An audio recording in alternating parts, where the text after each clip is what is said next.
এই শহরে রূপের ব্যবসা হয়, মনের না। এই শহরে বিনামূল্যে কষ্ট পাওয়া যায়, ভালোবাসা না।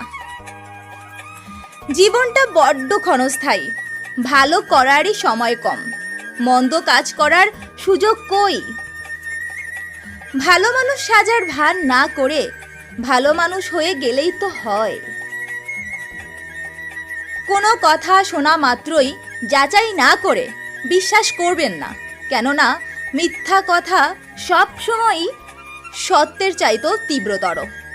প্রমাণের ঝামেলা নেই বলে মিথ্যে কথা ও গুজব দ্বিগুণ গতিতে ছোটে, কিন্তু সত্যটা প্রমাণ করতে যথেষ্ট সময়ক্ষেপণ ও বেগ পেতে হয়।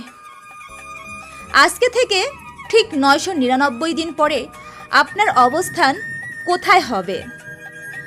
সব কিছুই নির্ভর করছে এখন কাদের সঙ্গে মিশছেন আর কি কি বই পড়ছেন তার উপর।